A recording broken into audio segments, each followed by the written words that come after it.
And the President of North Melbourne is on the line. James, good morning. Kev, how are you? I'm going great. Now, tell us about your $5 million debt. Now, this is not a survival campaign, is it? No. Basically, this administration inherited pretty close to $4.5 million in debt.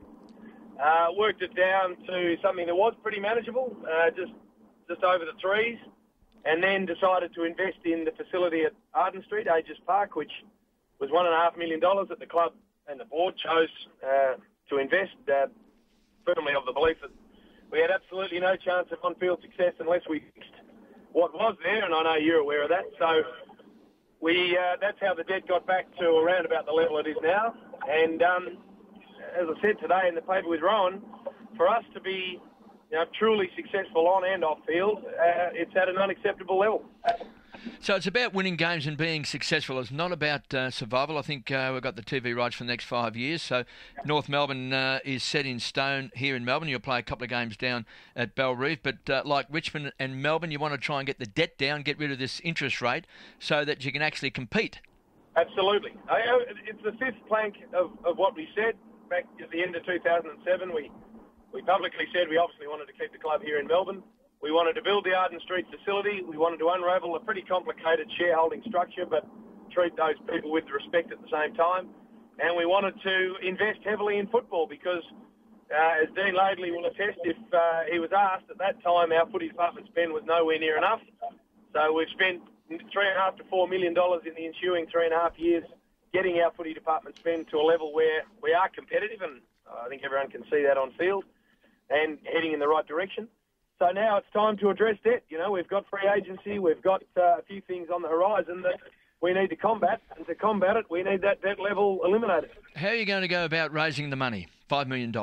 Well, the first thing we're going to do, Kev, is go to our best people, our members, and that's happened today in letter form, just to explain to them that we're asking them to consider giving us $25 each. Now, that isn't compulsory. I want to very clearly state that. Pardon me. So you don't have to do it, but we'd love you to give us a hand to the tune of $25. That's a starting point. With 30,000 members, that's a pretty good start. And then from there, we will have obviously the high-end functions that'll help. We've already had a few of those, but we've got great people at that level who are going to help us. We've got a themed game next year that we're working on with the AFL to help us on that day. And we also have an initiative around grand final tickets in the future, where you can war chest, if you like, the ability to guarantee them were the Kangas to get into one in the next 5 years. So there's some exciting stuff coming up, but the start point is with our members who hopefully understand how important this is.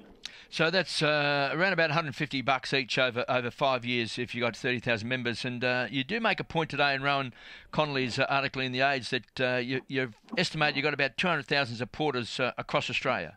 Yeah, well, I mean, and it is an estimate, Kev. No one really knows, but the best research that we in the AFL can do points to about that figure.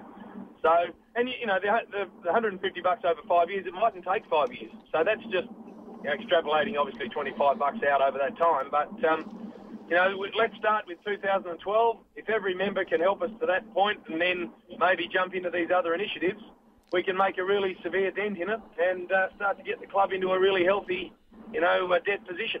James Brayshaw has joined us, North Melbourne President. James, we know that in September you got allocated $7 million. That was additional funding over the next 3 years, and we know that's because of Etihad Stadium deals and also not playing a lot on Friday nights and having big games on Anzac Day. But that's only to get you up on some sort of par with what's actually happening now with other clubs. That money virtually is, I suppose, has been deemed that North Melbourne should get because of your situation in the competition. So that doesn't put you $7 million in front, does it? No, that's what we call in the industry tagged money. In other words, it is allocated to an employee. So you're not just handed that figure and do what you like with it. You employ someone and their wage bill, if you like, is paid out of that equalisation distribution. But I should point out, Kevin, that $400,000 a year is also allocated by the AFL to debt.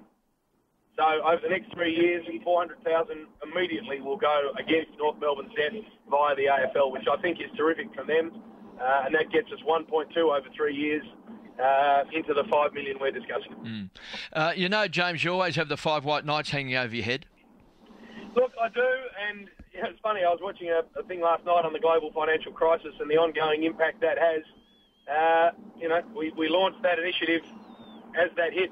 So, people went from 100 million to 10 million, but that gets forgotten pretty quick. So, we've got to find different ways to skin the cat, Kev. And the other thing I'll say is it was never going to be a quick fix. And it was never going to be an easy fix. I've publicly said for a long time, I reckon it'll take a decade to do what we need to do. It took Collingwood that long, it took Hawthorn that long, it took Geelong that long, and they are now unbelievably successful, wonderfully run footy clubs. But a decade ago, they weren't. So it's going to take us time and hard work, and we don't shy away from that. And others say, coming off the SMSs, if you need money, what are you doing in Utah spending money? Well, that is actually independently funded of the footy club. The players pay for pretty much half of it out of their own pocket.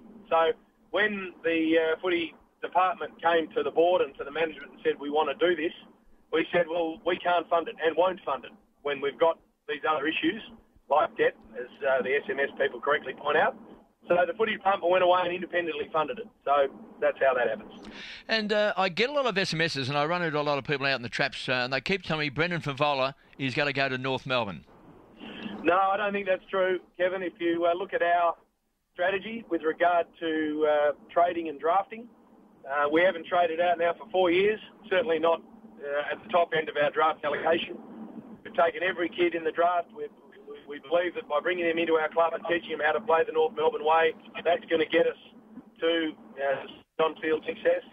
So we would be going 100% against a 4-year strategy to bring a 32-year-old forward into the club. So that's not going to happen. Okay, I'll put a cross next to his name. James, good luck with the fundraising.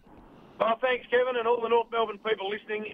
I just need to reiterate, it's not compulsory. No one's got a gun to anyone's head, but we hope you like the direction the club's headed, and we hope that you'll jump in and help us with this because it's really important for us to win our 5th premiership. James, thanks for joining us. James Brayshaw, President of North Melbourne.